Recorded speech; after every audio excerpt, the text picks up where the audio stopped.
Hey, Taylor, go to the power line. Power line. Okay, there's a tree to the right off on the ridge line. Yeah. Okay, come down and right, and you'll see a pile of trash and debris. Yeah. The target is just to the right of that. Copy, got it. Okay. Spotter's on.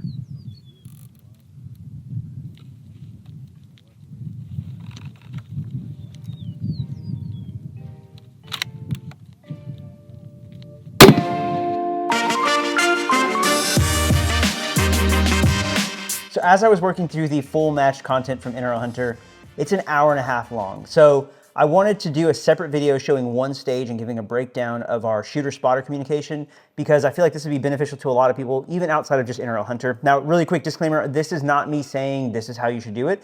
This is also not me saying this is the best way to do it. This is just what we found for us with our particular goals and our skill set, what worked for us, and maybe it'll work for you. Maybe there's some things you can take for it.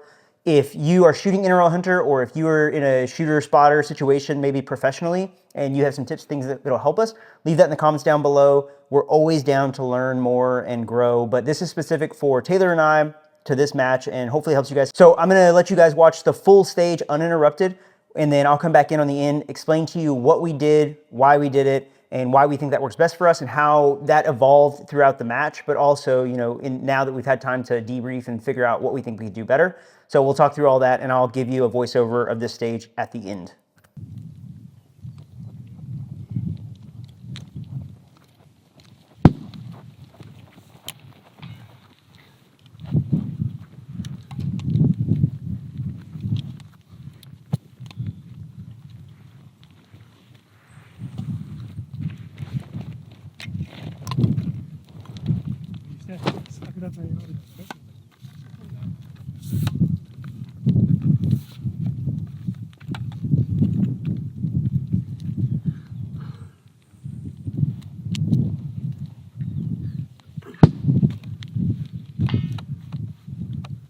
I'm getting 340 for the first one, Taylor.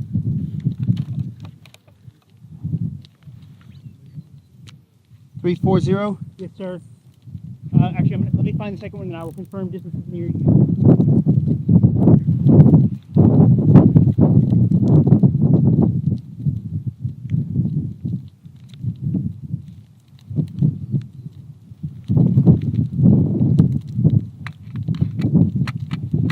All right, I'm up behind you. Hey. I'm going to give you new distance. Give me just a second. Yep, 340, Taylor. 340 first target. Your second target. Come on. Going to be 520. 520. Confirming. Yeah, 515 to 520. Got it. Spotter's on.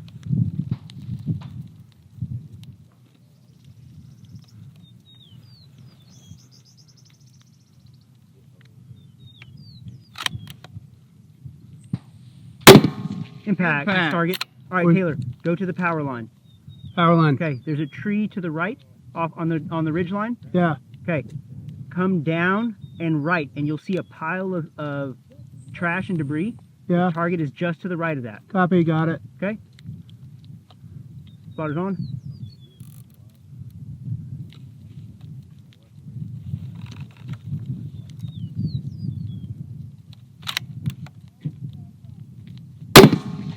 Just off right edge. Engage. Off right edge. Impact. Dead center. Next position. Next position.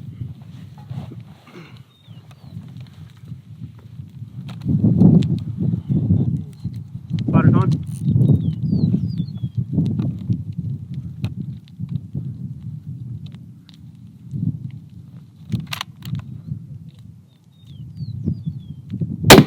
Impact. Next target. Next target.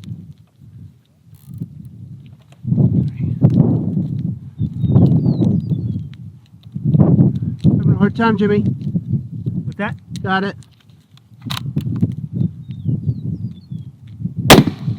Impact. Dead center. Impact. Clear the gun. Next shooter. Clear the gun.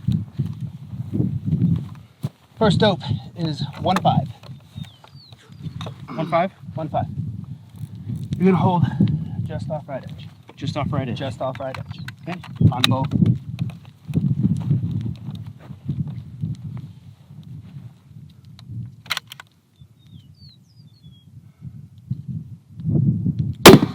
Impact. All right. Next Start. still 3-0. Hold that off edge. Off right edge. Yeah, just off right edge. Impact. Move. Next position. 1-5. Same holds, Jimmy. Smoke it. Take your time, RO.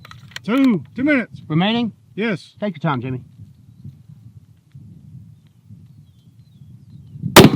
Impact. Good, Jimmy. Next target. Confirm. 3-0. 3-0. Same wind hold. Give it to me, kiddo.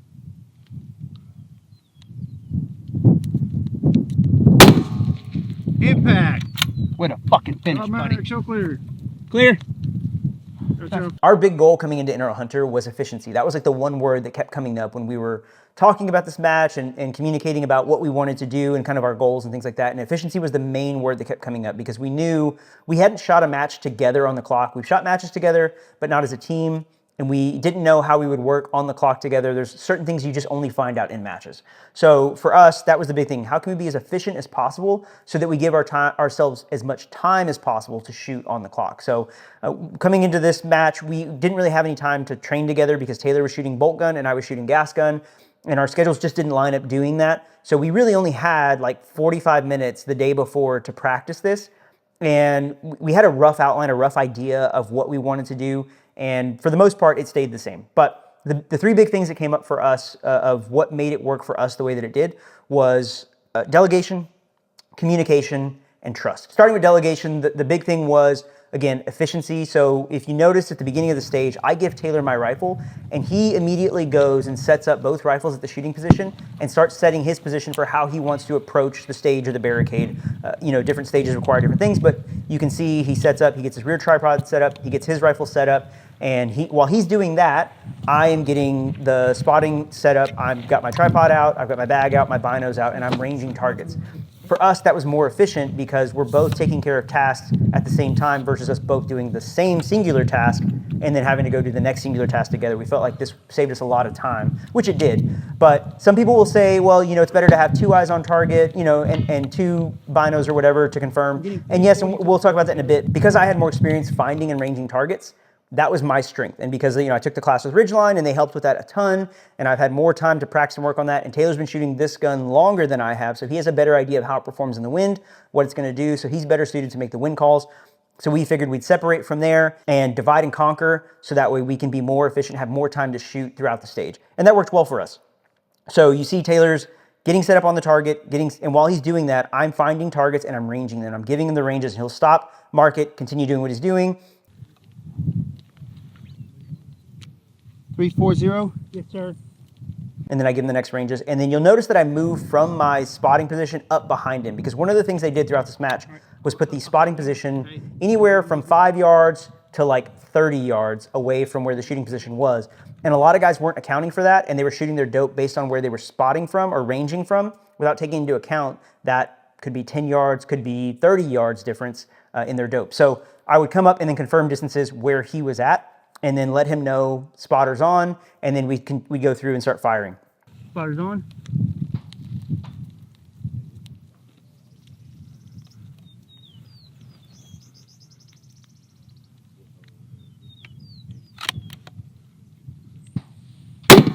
Impact. Target. So that was kind of how we split up the delegation side of it. Now, communication is really important in this as well as in any team. So for us, one of the things that we figured out as the day went on was and this is something we will do going forward, is that I will say whatever the distance is, Taylor will repeat it back to me, and then I will repeat it to him again. Your second target. Come on. Going to be 520. 520. Confirming. Yeah, 515 to 520. And that's just for us to confirm that we're hearing each other correctly, because you can see in this video, and you'll see in the full match video, it was very windy out there, and so sometimes it was hard to hear each other, and we can't yell because of the rules of the match, so we kind of have to be a little quiet, so we just need to make sure that we're hearing each other correctly. So for us, we're going to continue to do that, something we just naturally did, but we kind of tuned in on that, and we were like, we want to hone in on that and make sure we're doing that on every stage, every situation. So whether it's me calling something to Taylor or him calling something to me, like wind or dope, he'll say it, I'll repeat it back, and then he'll repeat it back to me again just to make sure we hear each other clearly. So communication is really important. Clear communication, concise communication is also really important. So if you notice, we don't really talk much outside of what we're saying. It's not like, you know, there's no questions, no discussion, none of that. It's very, very short and brief and simple. And like when I get on to let him know that I'm behind him, that I can spot for him, I just say spotter's on and that's it. I don't say anything else. I let him shoot, and if he has a question about where he missed, he'll ask me, and that's it.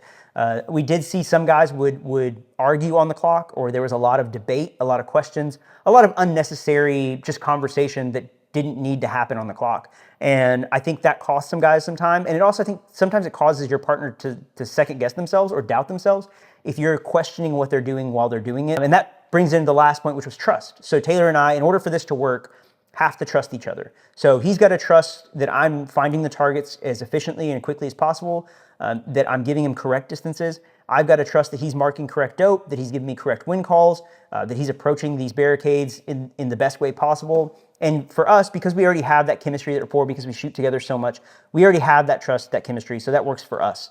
I know other guys, it may take longer for that to develop, but for us, it's just right there off the bat. So we trust each other. He trusted me to give him good distance and to spot for him. I trusted him to give me good dope, give good wind calls, and we went from there, and it worked out really well for us, and it allowed us to be really efficient. So you'll see that, you know, he has the distances, I go up, I spot, he shoots all the targets, and then we immediately switch. He comes and spots, and then all he's doing, because I know where the targets are, he doesn't need to direct me. I just get on target and wait for the dope and wind call, and then I just repeat it back to him. Next target, dope and wind call. Next position, dope and wind call. Next target, dope and wind call. Just off right edge. Just off right edge. Okay. On both.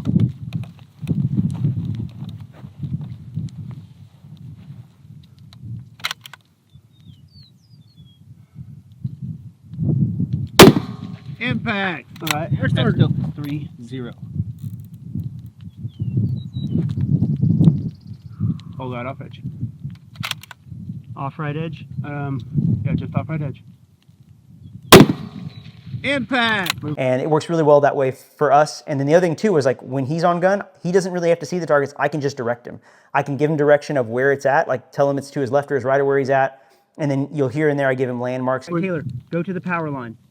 Power line. Okay, there's a tree to the right off on the ridge line. Yeah. Okay, come down and right, and you'll see a pile of trash and debris.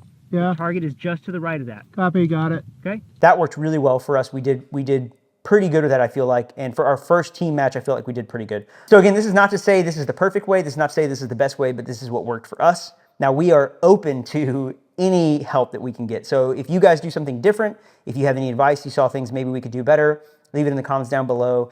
Stay tuned, because we do have the full match videos coming up. We will do a day 1 and day 2. Otherwise, it'll be an hour and a half long. If you guys have any other questions about our setups, about NRL Hunter, about bolt gun, any questions at all regarding this, leave in the comments down below. Make sure that like and subscribe. Karate chop that bell so you get notified every time I upload a video, and I will see you guys in the next one. It only took 8 hours. This is Red Bull, by the way, not whiskey. It's too early for that. I'm just bougie like that. Sometimes you gotta be bougie and drink Red Bull out of crystal glasses. Oh, I needed that. From the top. Yeah, let's just redo this. We'll just redo this part. Redo the whole thing. Way to fucking finish, buddy. So clear. Clear.